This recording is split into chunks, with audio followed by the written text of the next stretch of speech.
ಚಲೋ ಮಾವಿನ ಹಣ್ಣು ಕೊಡ್ತೈತಲ್ಲ, ಚಲೋ ಹಣ್ಣು ಕೊಡೋ ಮಾವಿನ ಗಿಡಕ್ಕ ಕಲ್ಲೆಟ್ಟು ಬೀಳ್ತಾವ.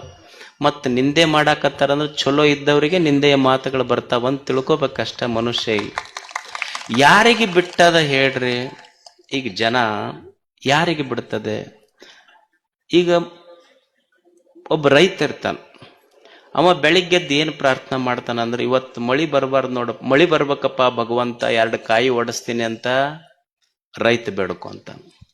ನಾಟಕ ಕಂಪನಿಯವ ಇರ್ತಾನೆ, ಇವತ್ತೊಟ್ಟ ಮಳಿ ಆಗ್ಬಾರ್ದಪ್ಪ, ನಾ 2 ಕಾಯಿ ಓಡಿಸ್ತೀನಿ ಅಂತ ನಾಟಕ ಕಂಪನಿ ಅಂತ. ದೇವ್ರು ಯಾವ ಕಂಪನಿ ಮಾತು ಕೇಳ್ಬೇಕಾತ? ಅಲ್ಲ, ಒಬ್ಬರಿಗೆ ಹೆಚ್ಚು ಕಡಿಮೆ ಆಗೋದಿಲ್ಲ, ಬರ್ಬೇಕು ಇಲ್ಲ ಬರ್ಲಾರ್ದಂಗೆ ಇರ್ಬೇಕಲ್ಲ. 2 ಕಾಯಿ ಅಂತೂ ತಪ್ಪದ ಪಕ್ಕ ಅವನಿಗೆ ಅಷ್ಟು. ಅಂದ್ರ ದೇವ್ರಿಗೆ ಎಲ್ಲರಿಗೂ ಒಪ್ಪಿಸಿ ಬದುಕಕ್ಕ ದೇವರಿಗೆ ಆಗಿಲ್ಲ.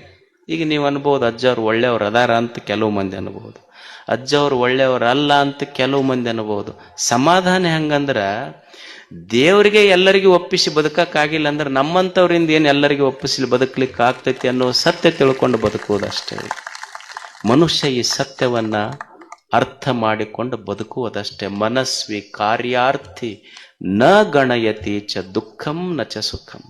ಒಮ್ಮೆ ಜೀವನ ಸುಖ ದುಃಖ, ಸೋಲು ಗೆಲುವು, ಮಾನ ಅಪಮಾನ ಈ ಜೀವನದಲ್ಲಿ ಬರುವುದೇ ಇದನ್ನು ಸ್ವೀಕರಿಸುವುದನ್ನು ಕಲಿಬೇಕಷ್ಟೆ.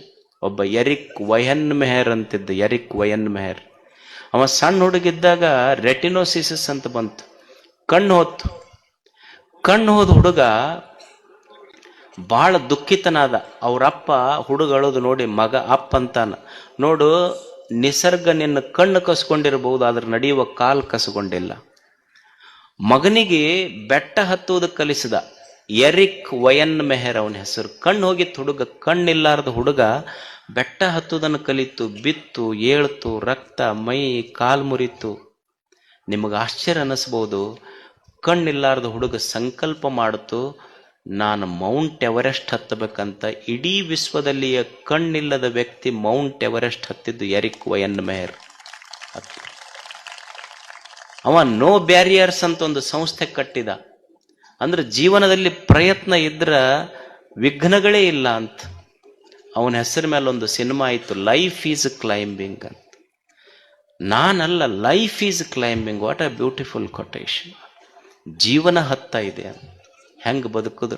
ನಮಗೆ ಚಲೋ ಎಲ್ಲ ಕಾಲು ಕೊಟ್ಟನ, ಇಲ್ಲಿ ಗುಡ್ಡ ಹತ್ತಬೇಕಾದ್ರೆ ಅವ್ವ ನಮ್ಮ ಮಂಡಿ ನೋವು ಆಗ್ಯಾವ ಅಂತ. ಕಣ್ಣಿಲ್ಲಾರ್ದ ವ್ಯಕ್ತಿ ಮೌಂಟ್ ಎವರೆಸ್ಟ್ ಹತ್ತದ. ಬರೇ ಒಂದಲ್ಲ, ಜಗತ್ತಿನ 7 ಎತ್ತರದ ಪರ್ವತಗಳನ್ನು ಹತ್ತಿದ. ಕಣ್ಣಿಲ್ಲದ ವ್ಯಕ್ತಿ, ಏಕೈಕ ವ್ಯಕ್ತಿ ಜಗತ್ತಿನ ಪರ್ವತಗಳನ್ನು ಹತ್ತಿದವ ಎರಿಕ್ ವಯನ್ ಮೆಹರ್. ಪಶ್ಚಿಮ ಬಂಗಾಳದಲ್ಲಿ ಒಬ್ಬ ಹೆಣ್ಮಗಳಿದ್ಳು, ಸುಭಾಷಿಣಿ ಮೇಸ್ತ್ರಿ ಅಂತ. 12 ವರ್ಷಕ್ಕೆ ಮದುವೆ ಆಗಿತ್ತು. 24 ವರ್ಷ ಅನ್ನೋದ್ರಾಗ 6 ಮಕ್ಕಳು. 24 ವರ್ಷಕ್ಕೆ ಗಂಡ ತೀರ್ಕೊಂಡ. ಕಾಯಿಪಲ್ಯ ಮಾರ್ತಿದ್ಲು. ಗಂಡಗ ಕಲ್ಕತ್ತಕ್ಕೆ ಆಸ್ಪತ್ರೆ ಕರ್ಕೊಂಡು ಹೋಗೋದ್ರಾಗ ದಾರ್ಯಾಗ ತೀರ್ಕೊಂಡ. ಸಾಲಿ ಓದ್ಲಾರ್ದ ಹೆಣ್ಮಗಳು, ಹಳ್ಳಿ ಹೆಣ್ಮಗಳು. ನನ್ನ ಹಳ್ಳಿಯೊಳಗೆ ನನ್ನ ಯಜಮಾನಗ ಚಲೋ ದವಾಖಾನಿಗೆ ಸಿಗಲಿಲ್ಲಲ್ಲ, ಈ ಊರಾಗ ಯಾವ ತಾಯಿಗೂ ಈ ಪರಿಸ್ಥಿತಿ ಬರಬಾರ್ದು. ಇದು ಸಂಕಲ್ಪ ಮಾಡದ್ಲಕ್ಕೆ, ಈ ಊರಾಗ ಒಂದು ಆಸ್ಪತ್ರೆ ಕಟ್ಟಬೇಕಂತ. ಯಾರು? ಕಾಯಿಪಲ್ಯ ಮಾರು ಹೆಣ್ಮಗಳು. ನಿಮಗೆ ಆಶ್ಚರ್ಯ ಅನ್ನಿಸ್ಬೋದು. ಗಂಡನ ಕಳ್ಕೊಂಡಾಳ, 6 ಮಕ್ಕಳು, ಮನಿ ಇಲ್ಲ, ಹೊಲ ಇಲ್ಲ. ತಾನು ಬೀದಿಯ ಮ್ಯಾಲ ಕಾಯಿಪಲ್ಯ ಮಾರ್ಕೊಂತ ತಾನು ಹುಟ್ಟಿದ ತನ್ನ ಗಂಡು ಊರಾಗ ಒಂದು ಜಾಗ ಖರೀದಿ ಮಾಡಿ, ಮಗನ್ MBBS ಮಾಡಿಸಿ, ಡಾಕ್ಟರ್ ಮಾಡಿ, ಊರಾಗ ಒಂದು ಆಸ್ಪತ್ರೆ ಕಟ್ಟಿ, ಆ ಆಸ್ಪತ್ರೆಗೆ ತನ್ನ ಮಗನ್ನ ಡಾಕ್ಟರ್ ಮಾಡಿದ್ಲು. ಆಕೆಗೆ ಪದ್ಮಶ್ರೀ ಪ್ರಶಸ್ತಿ ಕೊಟ್ಟದ್ದು ಸರ್ಕಾರ. ಸಂಕಲ್ಪದಿಂದ ಬಡವಾಗಬಾರ್ದು ಮನುಷ್ಯ. ಎಂತಿಂತವ್ರು ಹೆಂಗ ಜೀವನ ಕಟ್ಟ್ಯಾರ. ಮನಸ್ವಿ ಕಾರ್ಯಾರ್ಥಿ ನ ಗಣಯತಿ ಚ ದುಃಖಂ ನ ಚ ಸುಖಂ. ಒಮ್ಮೆ ಸುಖ ದುಃಖ, ಒಮ್ಮೆ ಕಷ್ಟ ಸುಖ, ಮಾನ ಅಪಮಾನ ಇವೆಲ್ಲ ಬರ್ತಿರ್ತಾವ. ಅದ್ರ ಕಡೆ ಬಹಳ ತಲೆ ಕೊಡ್ಲಾರ್ದಂಗ ನಮ್ಮ ಎದ್ಯಾಗ ಸ್ವಚ್ಛ ಸಂಕಲ್ಪ ಇಟ್ಕೊಂಡು ಮುಂದೆ ಹೋಗೋದಷ್ಟೆ.